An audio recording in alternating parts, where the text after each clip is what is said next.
Ni kukaribisha sana mtazamaji wa Zone Media. Uko nami Victor Moshi, tujuzane yale yote ambayo yanajiri katika uga wa kimataifa.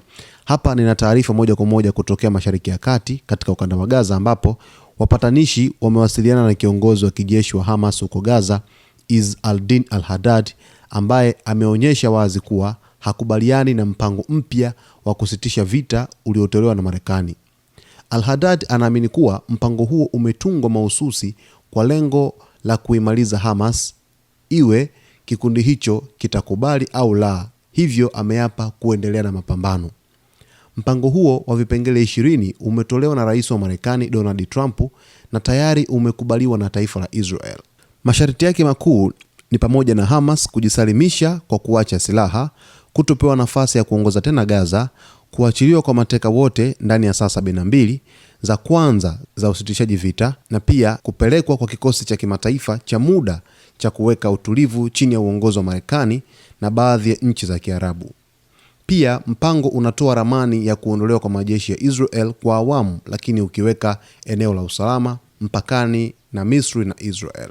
Hata hivyo, Hamas imepinga vikali masharti hayo. Sababu kuu ni kwamba kuachia mateka haraka kuna wanyang'anya turufu yao pekee ya mazungumzo. Viongozi wake hawana imani na Israel, wakihofia kuwa baada ya kupata mateka Israel ingeendelea na mashambulizi yake. Aidha, wanaliona jeshi la kimataifa litakalopelekwa Gaza kama aina mpya ya ukoloni.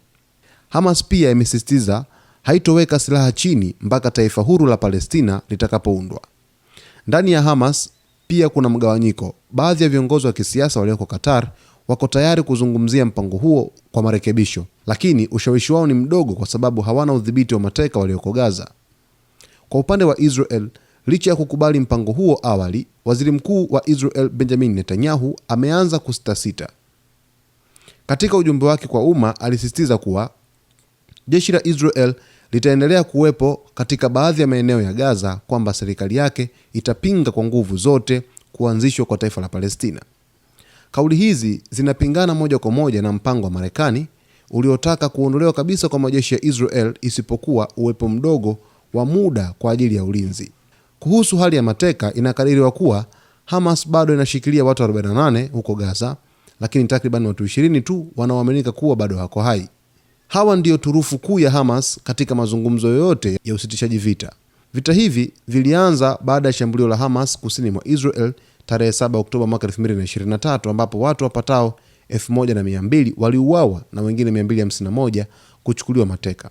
Tangu hapo, jeshi la Israel limeendesha mashambulizi makali Gaza na kusababisha vifo vya watu 66225 kwa mujibu wa Wizara ya Afya ya Gaza inayoendeshwa na Hamas. Kufuatia taarifa hii, inaonekana wazi kuna mgawanyiko mkubwa ndani ya Hamas, ambapo habari hii imeonyesha wazi tofauti ya msimamo kati ya viongozi wa kijeshi walioko Gaza na viongozi wa kisiasa walioko Qatar, kwamba viongozi wa Gaza kama Izz al-Din al-Haddad wanakataa kabisa mpango wa Marekani, wakiamini ni njama ya kuiangamiza Hamas.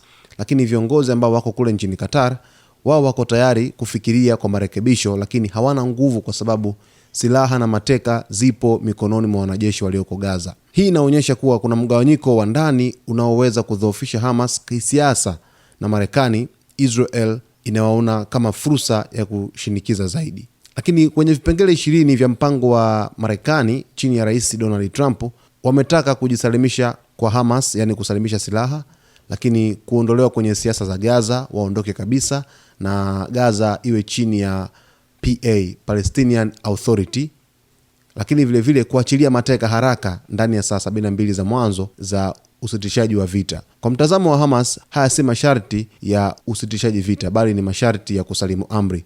Kwa hivyo mpango huu hauonekani kama wa haki kwa pande zote, bali unalenga zaidi mafanikio ya Israel.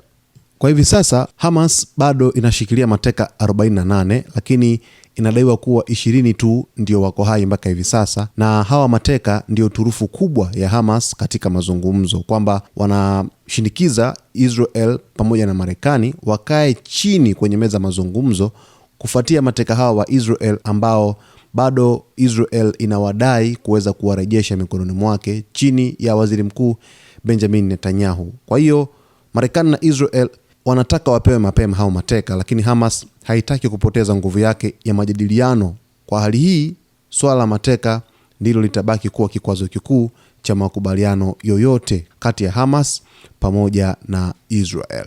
Lakini hapa inaonekana wazi kwamba kutokuwepo kwa amani ni ishara mbaya zaidi katika Mashariki ya Kati, hususan katika vita hivi, kwa sababu hata baada ya kuahidi amani, Israel iliendesha shambulio la anga dhidi ya viongozi wa Hamas huko Doha, Qatar, na kipindi hiko walikuwa kwenye mazungumzo ya kutafuta suluhu ya vita hivi chini ya wapatanishi ambao ni Qatar pamoja na Misri, na ikasababisha hadi afisa mmoja wa kijeshi kabisa wa Qatar kuweza kuuawa. Na hapa Netanyahu tayari ameeleza hadharani kwamba hata akubaliane na Marekani, bado Israel haitakubali taifa la Palestina.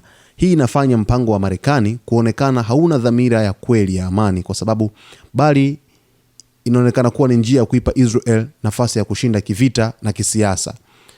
Kwenye wazo la kijeshi la kimataifa, kwa sababu mpango wa Marekani unapendekeza kwamba kuwepo kwa International Stabilization Force, yani jeshi la muda la kimataifa litakalo unganisha wanajeshi kutoka nchi mbalimbali.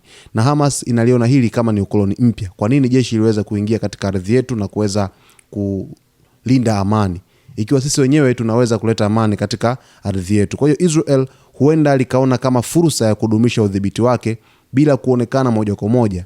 Kwa upande wa Palestina, hili ni tishio la kupoteza uhuru zaidi badala ya kuweza kupata amani. Huku msimamo wa Waziri Mkuu Benjamin Netanyahu ukionekana kwamba jeshi la Israel litaendelea kusalia Gaza, lakini hakutakuwepo na taifa la Palestina. Na haya yanakinzana na masharti ya mpango wa Marekani, lakini yanalingana na msimamo wa kisiasa wa Netanyahu ndani ya Israel, na inaonyesha kwamba hata Israel yenyewe haiko tayari kukubaliana kikamilifu. Bado ukinzani ni mkubwa dhidi ya vipengele 20 vya rais wa Marekani Donald Trump, huku watu wengi wakiona kwamba mpango huu unaweza kufeli maradufu ya mipango yote ambayo Marekani imewahi kuitengeneza kwa ajili ya kutafuta suluhu katika ukanda wa Gaza.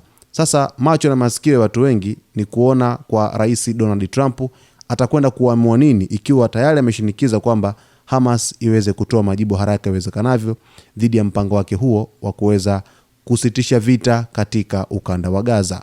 Hamas sasa hivi wanachokifanya ni kujiandaa kuweza kutoa majibu dhidi ya pendekezo la rais wa Marekani Donald Trump, na wameahidi kwamba watatoa pendekezo hilo hivi karibuni, kufuatia vuguvugu ambalo linazidi kuendelea juu ya shinikizo la kimataifa, kufuatia Marekani kuonyesha kutaka Gaza ipate amani na uhuru wa wananchi wake uweze kurejea kama kawaida. Kwa hiyo bado inaonekana wazi kwamba kuna kitu ambacho Hamas wanakitengeneza kwa ajili ya kuweza kujibu lile pendekezo la Marekani dhidi ya yote ambayo rais wa Marekani Donald Trump amelizungumzia kwa uwazi na kwa undani kabisa dhidi ya yote ambayo yanatokea katika ukanda wa Gaza. Mtazamaji, kuna mengi sana tutakwenda kuyafahamu hivi karibuni, lakini nikusii tu kama bado hujaweza kusubscribe channel yetu, wakati ni huu uweze kusubscribe, lakini kulike video zetu, kucomment pamoja na kushare. Kuna mengi sana tutakwenda kuyafahamu juu ya yote ambayo yanajiri katika uga wa kimataifa. Mimi naitwa Victor Moshi na hii ni Zone Media.